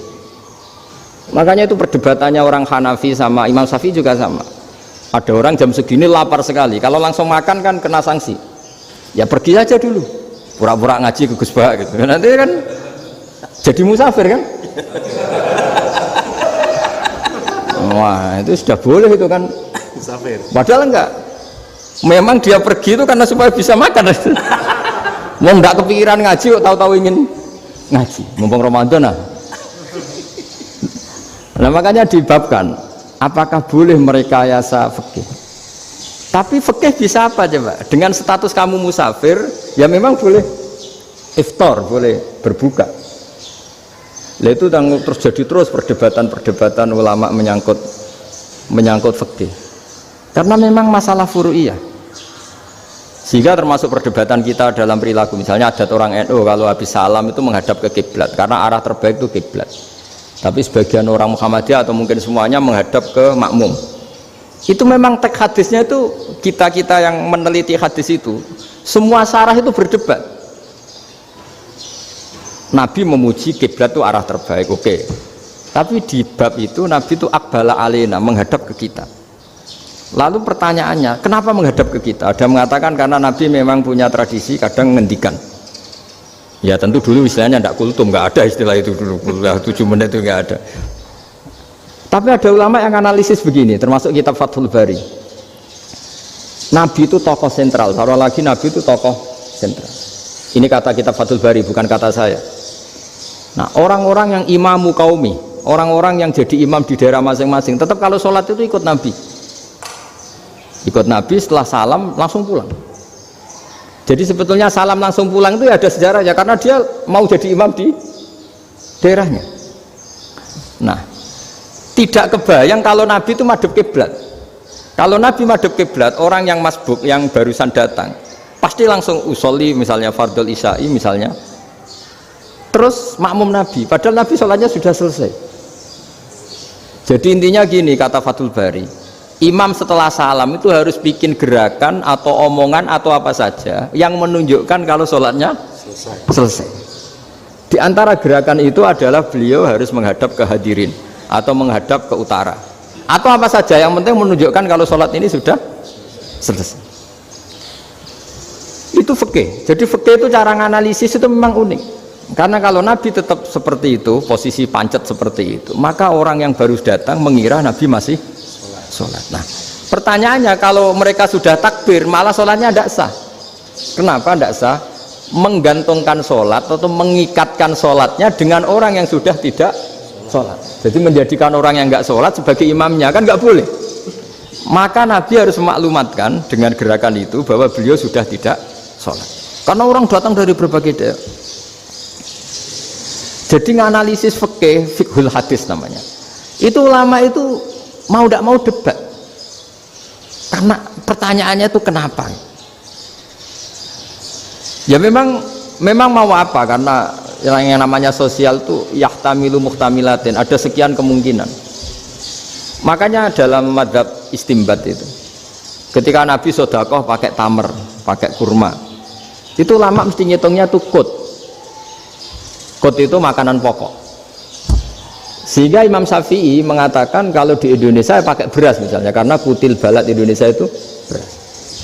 Oke, Imam Syafi'i mainstream. Tapi ketika era Yusuf Qaradawi di Al-Azhar di Mesir sana, ulama-ulama mulai usil. Sama sih ingat Mbah Mun sering gejlokan, lah iya petani gabah, petani padi wis melarat wajib zakat. Petani cengkeh, kakao, suga-suga wajib zakat hanya karena yang ditanam tidak makanan pokok. Jadi mulai ada ulama mulai gerah lah, kalau bahasa politiknya mulai gerah. Yang petani miskin gara-gara yang ditanam padi wajib zakat.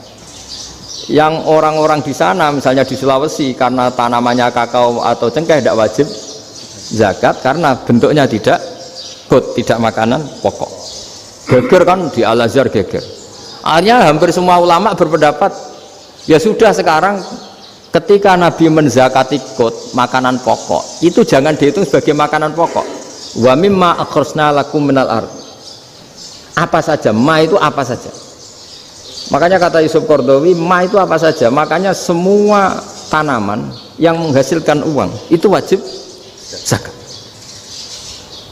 Nah, masalahnya kitab-kitab Syafi'iyah itu sudah mamlu'ah, sudah penuh dengan penjelasan misalnya fala zakata fil khadrawat, maka enggak perlu zakat untuk kayak kangkung, semangka dan sebagainya. Nah, lalu kiai-kiai angkatan modern kayak Mbah Mun itu sering dapat masukan, saya pernah dengar sendiri. Yai, Saya ini punya sawah 1 hektar, tak tanamin padi, itu nggak pernah kaya saya. Sekarang tak tanamin kangkung malah saya kaya, karena tiap 3 hari panen tak kirim ke Jakarta. Itu orang Indramayu yang tanya. Jadi gak tanam padi gak pernah kaya, tanam kangkung kaya. Nah, karena dia orang soleh, kalau zakat boten. Mau diwajibkan zakat tidak makanan pokok, mau tidak wajib dia kaya. Semenjak itu perubahan di Indonesia ikut. Akhirnya ada zakat, pokoknya asal tanaman yang 1 nisab ya wajib zakat. Masih ada debat lagi. Ketika nanam ingin dipanen, itu dia petani apa pedagang? Karena nanti perdebatannya ikutnya zakat zuruk, zakat tanaman apa zakat pedagang. Kalau sampai nggak pernah debat berarti sebenarnya Anda tidak dosen Islam ini. Berusaha udah pernah diskusi fikih apa Islam. Karena saya berkali-kali punya tamu itu begini, Gus saya ini pedagang melon, tapi dia penanam melon, jadi pedagang yang agak ingin badi banyak. Itu caranya gini Pak Rektor, saya misalnya pedagang melon, daripada saya kulak di pasar atau dari petani sudah mahal, nyewa tanah sekian hektar terus ditanami melon. Setelah berhasil, ini dia zakatnya tanaman apa zakat pedagang? Karena dia nanam itu mentalnya sudah pedagang. Padahal nanti zakatnya beda kan? Yang 1 2,5%, yang 1 rubul usur sama nisul usur sama usur, 1/10 sama 1/20. Kalau zakatnya zuruk kan 1/10 atau 1/20. Yang 1 rubul usur, kira-kira 2,5. Saya ulang lagi ya. Jadi di era modern itu kita jadi bingung, pedagang tapi gayanya petani tapi hakikatnya. Jadi gampangannya gini ya, kalau saya pedagang beras, kok saya kaya raya, itu mendingan nyewa sekian hektar untuk ditanamin beras, padi ya, daripada tengkulak, daripada beli. Akhirnya perdebatannya ini zakatnya pakai apa? Misalnya tebu, misalnya petani tebu. Oh jelas kalau nanam tebu itu ingin dijual. Masa apa tiga es tebu berhektar-hektar? Lah kira-kira kalau menurut jenengan ini zakatnya zakat apa? Tijarah apa zakat tanaman? Mentalnya tijarah, mentalnya pedagang. Nah ini saya hanya mau cerita. Khilaf, kadang-kadang orang angen-angen. Khilaf itu nggak mungkin enggak. Ya sama seperti NU dan Muhammadiyah selalu khilaf awal Ramadan. Itu memang nggak bisa nggak khilaf. Misalnya begini, saya beri contoh ya. Karena kadang yang khilaf juga nggak pernah belajar. Lucu kan? Tak beri contoh ya. 2001 itu abad keberapa coba? Tahun 2001. Abad 21 abad 20? Abad 21. Jadi meskipun terpaut 1 tahun, padahal abad itu 100 tahun. Nah pikirannya orang-orang Muhammadiyah seperti itu. Hilal kalau sudah melewati garis ufuk, meskipun setengah derajat atau 1 derajat itu sudah ikut bulan berikutnya, sehingga ya sudah meskipun sekian derajat sudah dianggap Ramadan. Nah pikirannya orang NU enggak, harus ru'yah bil fi'li. Itu sebetulnya lagi-lagi sebenarnya enggak masalah NU dan Muhammadiyah, itu di kitab-kitab ya seperti itu. Kita ini enggak biasa goblok ya, artinya kita yang keluarga kiai tahunya kunut mazhab Hanafi, enggak kunut mazhab Syafi'i, tapi tahu-tahu ini mazhab NU, ini mazhab itu aneh itu menurut kita ini anggap apa? Mana ada Muhammadiyah jadi mustahid, mana ada NU jadi mustahid. Jadi sebetulnya orang tahu semua lah kalau Abu Hanifah itu tidak kunut, Imam Syafi'i itu kunut. Imam Syafi'i pernah main di masjidnya Abu Hanifah ya tidak kunut, ditanya kenapa tidak kunut? Jenengan itu presiden kunut, tidak sanggup mati Abu Hanifah, dulu dia biasa aja. Sekarang geger ya karena tidak punya kegiatan. Sebenarnya itu nggak masalah, mulai dulu biasa. Saya teruskan ya. Nah, menurut mayoritas ulama nunggu ru'yah bil fi'li. Ru'yah bil fi'li itu gini, mata telanjang bisa melihat, karena agama ini menggantungkan perintah itu sama melihat. Kalau kamu tidak melihat itu bagaimana kena hukum? Ibarat gini, Pak Rektor datang ke rumah saya tapi saya nggak tahu, kena nggak saya hukum harus menghormati? Dia datang nggak sembunyi-sembunyi, saya kena hukum harus menghormati ya kalau melihat, kalau enggak ya enggak. Tapi Pak Rektor tetap bilang Loh, tapi saya hakikatnya datang, jadi saya datang itu. Itu kan ribet. Akhirnya ya sudah, itu nggak ada khilaf sampai mati ada khilaf karena yang satu menggantungkan hukum itu digantungkan sama tahu. Kalau tidak tahu ya, misalnya baju saya ini hakikatnya ada najis, pas sholat saya tidak tahu, sholat saya sah apa tidak? Sah, karena hakikatnya ya memang saya tidak tahu, tapi hakikatnya ada najis apa tidak? Ada. Ya sudah, itu sama-sama masuk akal. Ada lagi khilaf yang senam otak. Fasyamu salasati ayamin fil haji wa sab'atin idza raja'tum. Singkat cerita ada satu pelanggaran haji yang kata Allah kafarohnya itu puasa 3 hari sama 7 ketika kamu pulang, idza raja'tum, ketika kamu pulang. Dalam mazhab Syafi'i yang namanya pulang itu yang haji sudah sampai rumah. Di mana-mana pulang itu ya sampai rumah. Dalam mazhab Abu Hanifah enggak, ketika orang sudah balik kanan dari Arab Saudi, dari Mekah, ya namanya sudah pulang. Misalnya gini, ini Pak Rektor pamit saya, Pak Haris. Gus, Pak Haris mana? Ya sudah pulang kata saya, padahal sampai pandangan sampai depan. Tapi bagi keluarganya belum pulang. Lalu idza raja'tum ketika pulang itu bahasanya siapa? Bahasa istrinya apa bahasa yang ditamoni? Kamu ditamoni orang, terus tamunya mana? Sudah pulang. Tapi tanyakan istrinya, belum pulang. Khilaf-khilaf gini kok jadi geger itu kan goblok banget maksud saya itu. Jadi biasa, gini itu biasa. Jadi ya karena memang ini bukan masalah akidah, ini masalah furu'iyah, masalah fikih itu masalah furu'iyah. Mau tidak mau harus beda. Misalnya di sholat juga gitu. Wa ayyuku udin ko adal musolli sohat sholatu. Duduk dengan gaya apapun itu sholatnya sah. Jika sampean kalau haji atau umroh, orang Arab itu jenenge duduk ngenak awak di kursi. Duduk sopan ya hanya orang Indonesia loh. Kalau sholat itu masih duduk ala orang tahiyat. Kalau sampean di Mekah, duduknya pakai apa coba? Kursi ya? Oh enak sholat duduk. Karena memang takbirnya di fikih dengan duduk gaya apa saja sah. Makanya sengenak awak duduk di kursi. Ribet kan? Mau tidak disahkan itu namanya duduk. Mau disahkan masa iya soal Allah kok duduk santai-santai gitu. Tapi mau apa? Ini fikih. Ya saya ulang lagi, ini fikih. Fikih itu ya sudah, ini fikih. Makanya kalau ulama berdebat, misalnya Abu Hanifah berpendapat sholat itu wajib baca Fatihah apa asal Quran. Dalam mainstreamnya ya Fatihah, karena la sholata liman lam yaqra bi Fatihatil kitab. Tapi cara Abu Hanifah enggak.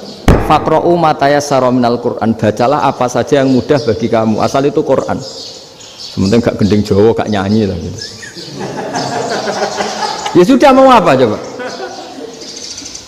Jadi ya susah memang kalau fikih itu ya sudah seperti itu. Ada lagi yang masih ekstrim, misalnya yang namanya menyembelih hewan itu gimana coba? Dari hidup ke mati, apa pasti mati disembelih? Cara mazhab Imam Syafi'i yang namanya menyembelih itu penyembelian harus menjadi sebab kematian. Itu yang sah. Saya lagi, penyembelian menjadi sebab kematian yang syar'i.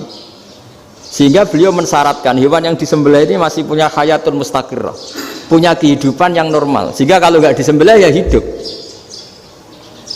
Sehingga kalau ada hewan ketabrak truk kejet-kejet mesti mati ini buat sembelih, itu nggak sah karena nggak usah disembelih ya wes mati kan. Karena ini hanya nunggu koordinasi Israel kan, dia kejet-kejet itu kan prosedur itu. Tapi tidak disembelih pun mati. Tapi cara mazhab Malik enggak. Pokoknya anggere jek duwe nyawa jenenge kewan urip. Dengan kamu sembelih berarti matine mergo mbok sembelih. Meskipun nanti ya enggak usah disembelih ya mati. Coba hitung secara ilmu matematika. Kalau enggak disembelih hidupnya 5 menit. Gara-gara kamu sembelih hidupnya langsung mati. Terus dia matinya, cara di persidangan matinya disebabkan apa? Disebabkan disembelih apa kecelakaan? Loh, ya debat kok kamu. Sama-sama UMM aja debat. Kalau nggak kecelakaan nggak disembelih.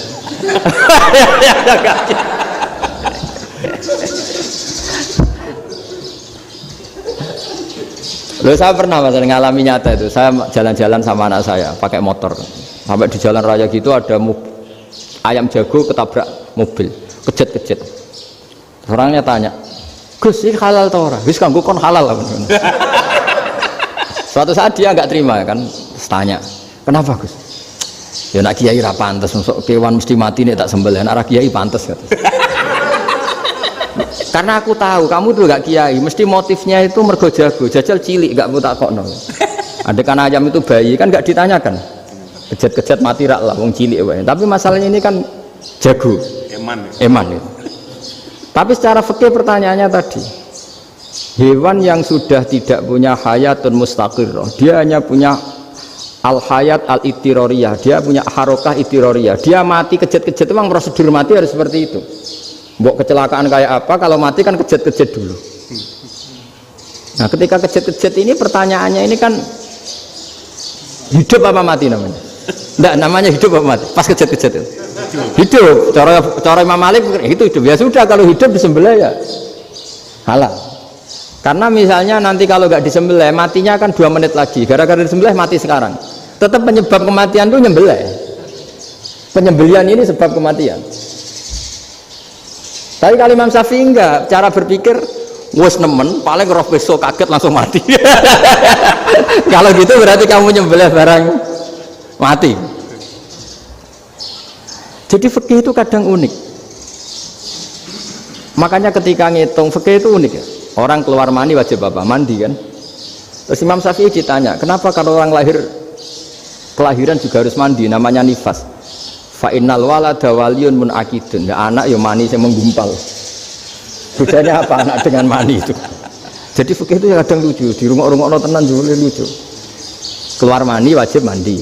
Berarti kalau keluar anak ya wajib mandi, karena hakikatnya anak adalah mani yang mengkristal.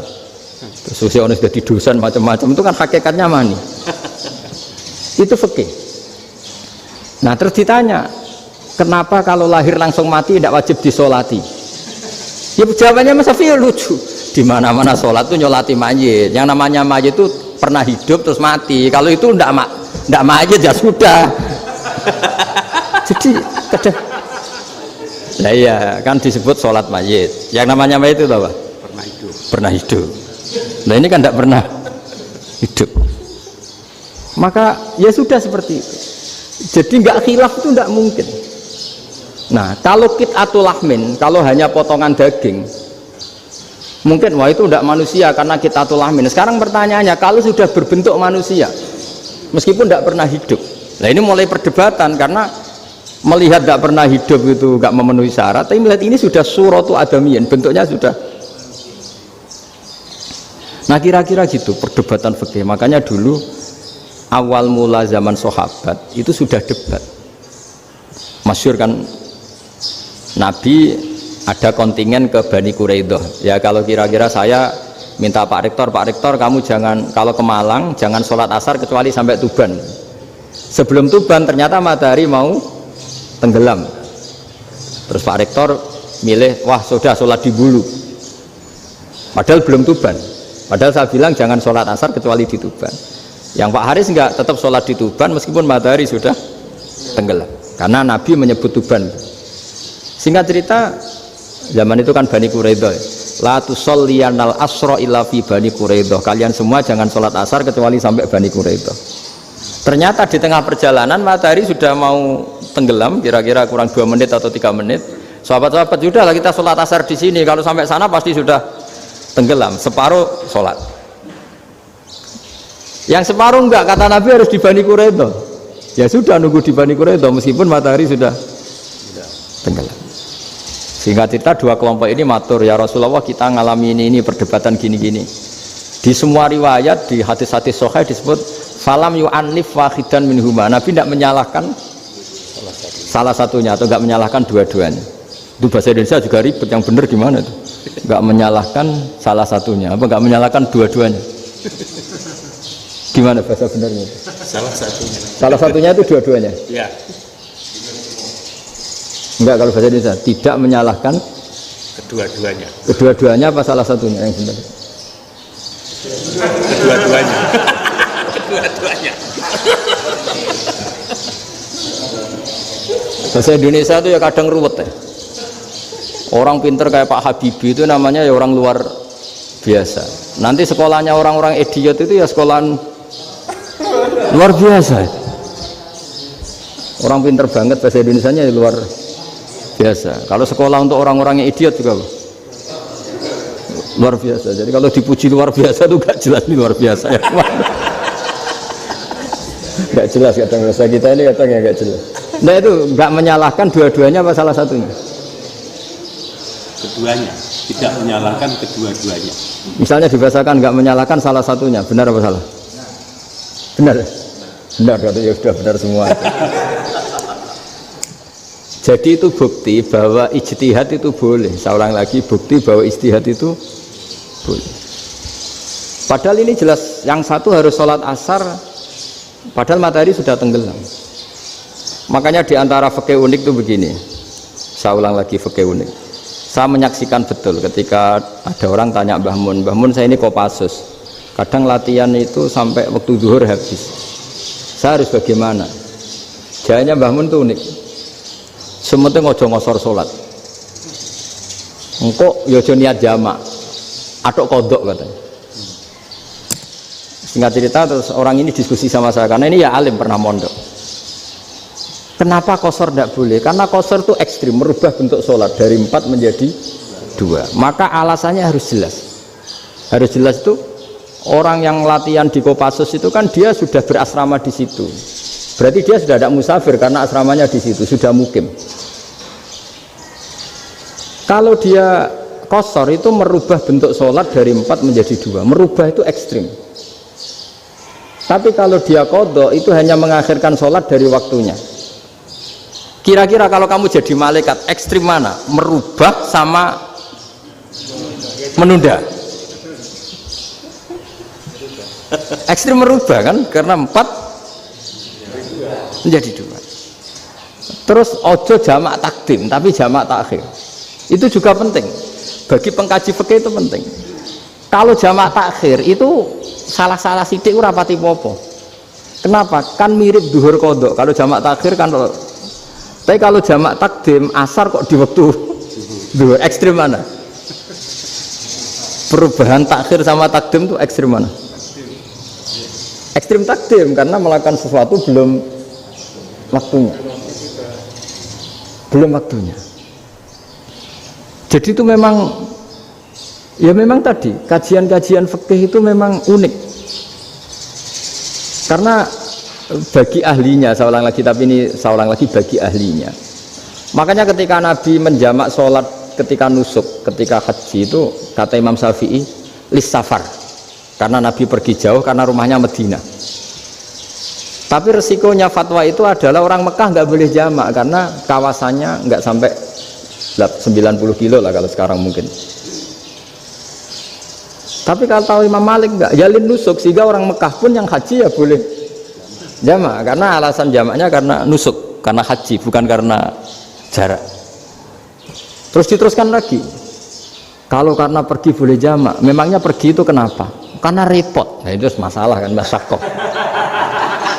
Nah, terus mulai ada orang-orang yang ngawur kan, resepsi jamak, ribet, wes resepsi duit utangan kan capek. Wah itu sudah jamak. Ribet kan. Jadi kalau sudah illatul hukmi itu sudah mesti bikin masalah. Kalau sudah illatul hukmi itu pasti bikin masalah.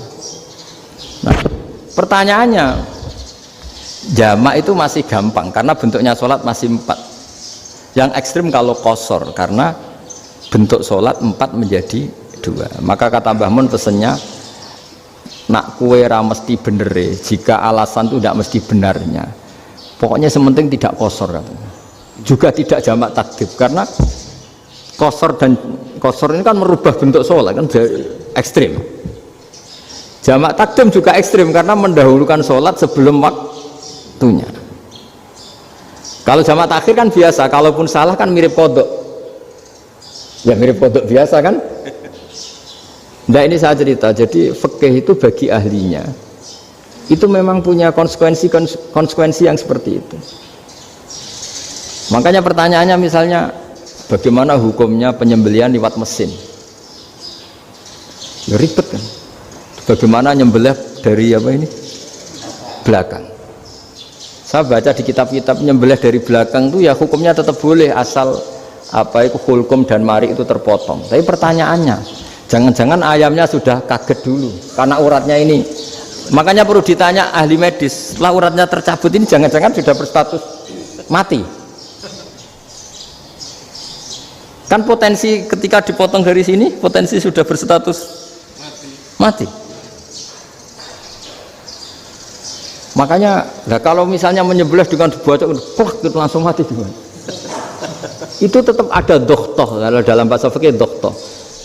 Dia terkaget, begitu, ada doktoh karena nggak bisa bernafas terus mati. Berarti kelangsungannya bangkai. Jadi orang yang pengkaji fikih itu ya seperti itu, memang itu yang ditekuni. Tapi kita sebagai orang awam ya tadi, nak sing kecelakaan itu wedhus, tak ayam jago ngeman, tapi nak pitik cilik ikhlas.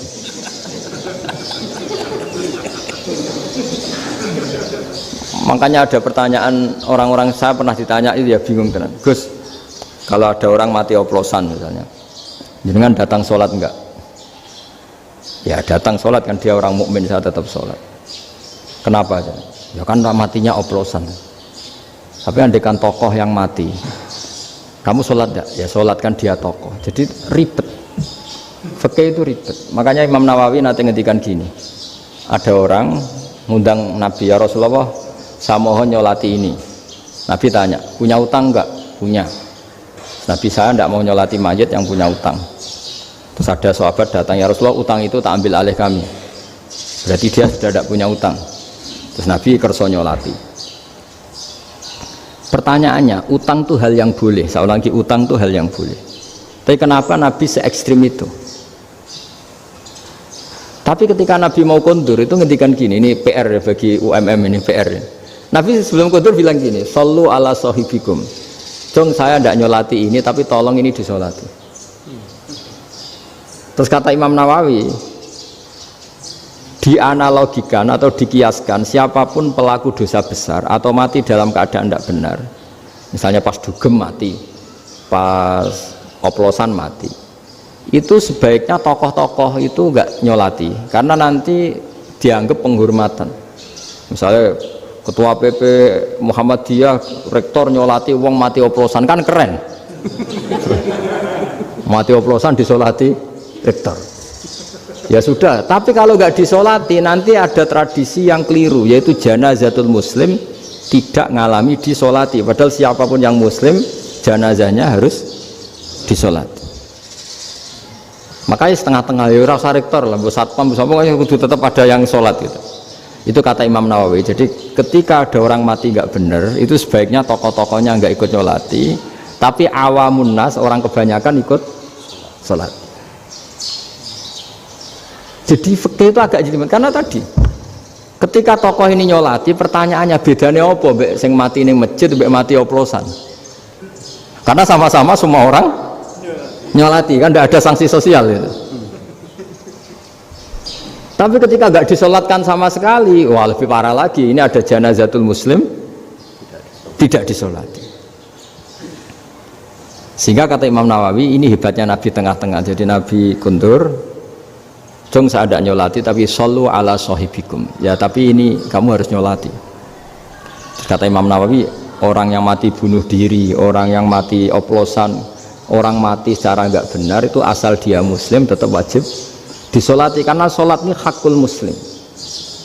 Kan seorang muslim diantara haknya apa? Ketika mati dikafani, dimandikan, disolati.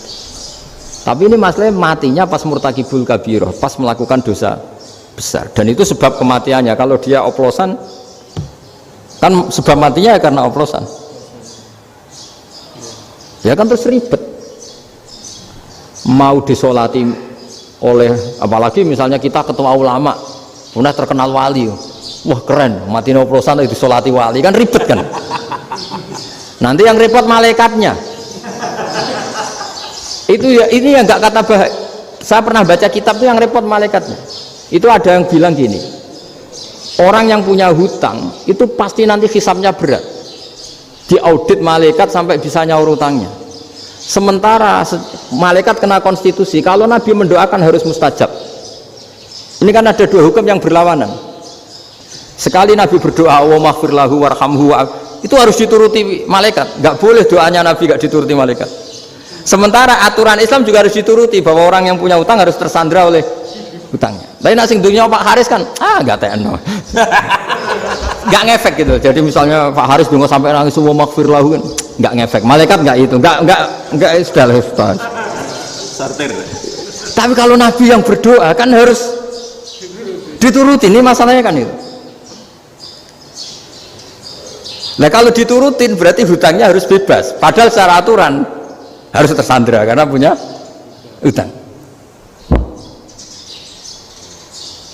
Nah, nanti sama kalau yang mati oplosan ini yang doain wali, kok wali sampai Allah maghfir lahu. Doanya wali kan harus terkabul. Sementara secara hukum dia harus kena sanksi karena oplosan tadi.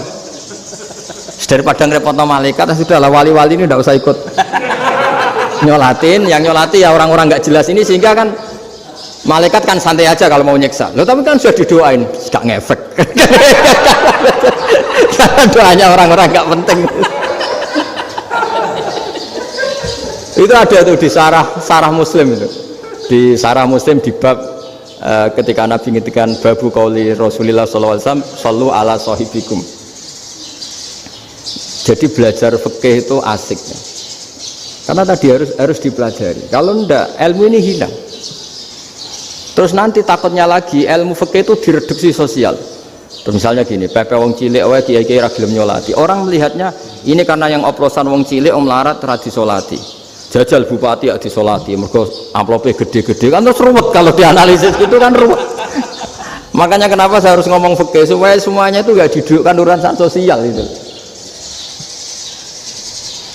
Nah kalau semuanya didudukkan sosial kan sentimennya sentimen sosial, ribet. Padahal yang sering mati oplosan itu kan ngomong cilik gitu loh, karena tadi kalau wong sugih kan pakai whisky yang mahal yang insya Allah tidak mati kan gitu. Yang mati kan yo mergo Bertos macam-macam itu kan. Artinya ini kalau nggak diterangkan secara fikih, kiai-kiai yang nggak datang dikira masalah sosial kan. PP salam tempel era gede terus nggak datang kan terus jadi ribet. Ya makanya ini lewat pengajian ini supaya sampean lebih tahu ya bahwa khazanah Islam ini kata beberapa ulama kafatal linnas, maknanya semuanya, sehingga Allah akan mentakdirkan kajian Islam akan ada di seluruh dunia.